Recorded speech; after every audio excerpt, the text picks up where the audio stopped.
நம்ம சாம்பார் சாதம் எப்படி செய்யறதுன்னு சொல்லிட்டு பார்க்கலாம். இப்போதான் நம்ம சேனலை ஃபர்ஸ்ட் டைம் பார்க்குறீங்க அப்படின்னா மறக்காம நம்ம சேனலை சப்ஸ்கிரைப் பண்ணிக்கோங்க.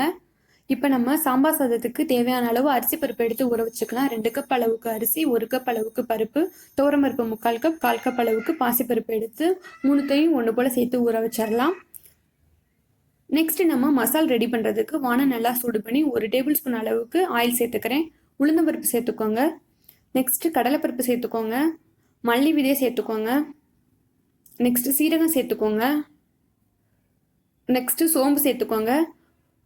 நெக்ஸ்ட் 5-6 வத்தல் எடுத்துக்கலாம். வத்தல் உங்களுக்கு எவ்வளவுக்கு தேவையோ அந்த அளவுக்கு எடுத்துக்கோங்க.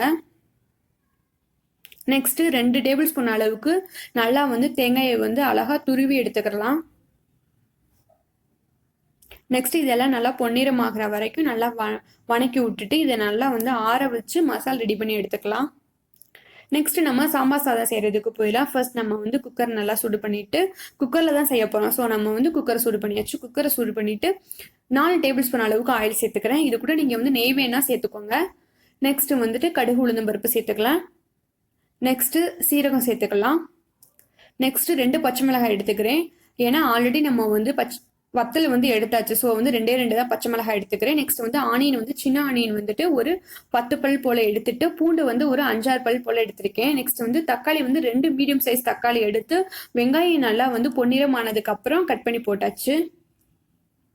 நெக்ஸ்ட் தக்காளி நல்லா வதங்குறதுக்கு தேவையான அளவுக்கு உப்பு சேர்த்துட்டு அது கூட கருவேப்பிலை சேர்த்துக்கலாம். இதெல்லாம் நல்லா ஒன்று போல வதங்கட்டும். வதங்கினதுக்கு அப்புறம் இப்போ நம்ம பெருங்காயத்தூள் சேர்த்துக்கலாம். நெக்ஸ்ட் மஞ்சள் தூள் சேர்த்துக்கலாம். இது 2 தான் மெயினானது சாம்பார் சாதத்துக்கு. நெக்ஸ்ட் நம்ம கிட்ட என்னென்ன வெஜிடபிள்ஸ் இருக்கு, என்கிட்ட இப்போ பீன்ஸ், கேரட், முருங்கைக்காய் அண்ட் உருளைக்கிழங்கு இருக்கு. இது எல்லாத்தையும் நான் சேர்த்துக்கிறேன். உங்ககிட்ட என்னென்ன வெஜிடபிள்ஸ் இருக்கோ அதை நீங்க சேர்த்துக்கோங்க. சேர்த்துட்டு நல்லா எல்லாத்தையும் ஒன்று போல கிளறி விட்டுடலாம்.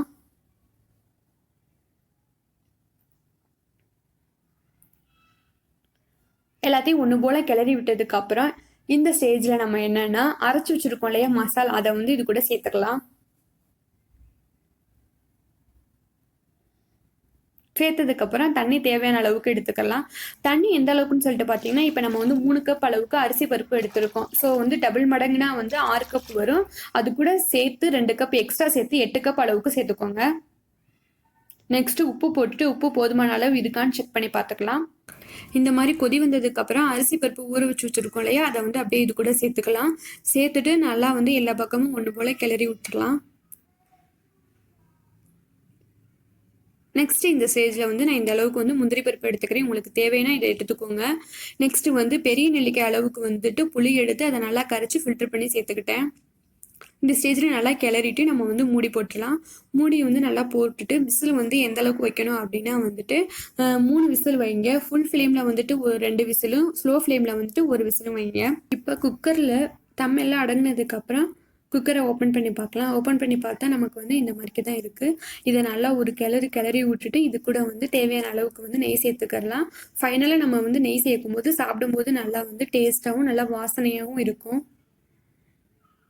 கண்டிப்பாக இதை நீங்கள் வீட்டில் ட்ரை பண்ணி பார்த்துட்டு எப்படி இருந்துச்சு அப்படின்னு சொல்லிட்டு நம்ம கமெண்ட் பாக்ஸில் கமெண்ட் பண்ணுங்கள். உங்கள் ஃப்ரெண்ட்ஸுக்கு ஷேர் பண்ணுங்கள். மறக்காமல் நம்ம சேனலை சப்ஸ்கிரைப் பண்ணிக்கோங்க.